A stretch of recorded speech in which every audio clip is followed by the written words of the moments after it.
এখানে আমরা একটা অঙ্ক দেখতেছি যে এক্স ডিভাইডেড বাই ওয়াই এর সাথে কত যোগ করলে x into one plus y by y হবে।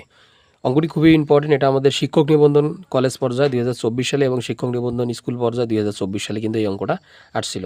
তো এই ধরনের অঙ্কগুলো আমরা কীভাবে সমাধান করব? আমাদের শর্ত বলে দিচ্ছে যে এক্স বাই ওয়াই এর সাথে কত যোগ করলে এত হবে। তাহলে আমরা ধরেই নেই, আমরা জানি না, যেহেতু ধরে নেই আমাদের কিছু একটা যোগ করতে হবে। তাহলে যেহেতু এক্স ওয়াইয়ের ব্যবহার হয়েছে, আমরা ধরে নেই এ যোগ করা লাগবে।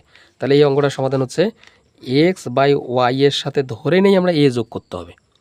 এখন যদি আমরা এক্স বাই ওয়াই এর সাথে যদি এ যোগ করি, তাহলে যোগফল কত হবে? সমান সমান কী হবে? এক্স ইন্টু ওয়াই এইটা হবে। তো এটা হবে x into one plus y by y. যদি আমরা যোগ করি নেই এ, তাহলে কি হবে? দেখতে এটা এরকম হবে, এটা সমান এটা হবে।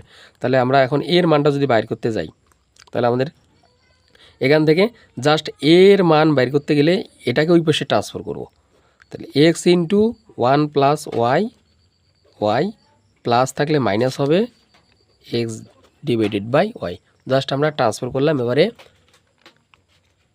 লসাগু করবো। তাহলে এর মান আমরা কিন্তু বের করতেছি। তাহলে y is equal to x যদি গুণ করি তো এক্স এককে x minus x y, x y. আর এখানে থাকতেছে কি? তাহলে মাইনাস ওয়াই এককে ওয়াই, এক্স এককে এক্স, তাই না? তাহলে আমাদের কি দাঁড়াচ্ছে দেখেন, এক্স কিন্তু আমরা এখানে এখানে কিন্তু প্লাস ছিল, তাহলে এটা হবে প্লাস, প্লাস হলে এটা হচ্ছে প্লাস। তাহলে আমাদের একটা কিন্তু দেখেন এক্সটা হচ্ছে মাইনাস আর এটা হচ্ছে প্লাস, তাহলে এক্স প্লাস আর মাইনাস বাদ। তাহলে এখানে থাকতেছে কি আমাদের এই x by y, x y by y, y y বাদ, কী থাকতেছে? খালি এক্স। তার মানে আমরা বলতে পারতেছি কত যোগ করলে? খালি এক্স যোগ করলে হচ্ছে। তাহলে উত্তরে সেক্ষেত্রে আমাদের ক নাম্বারই ঠিক হবে।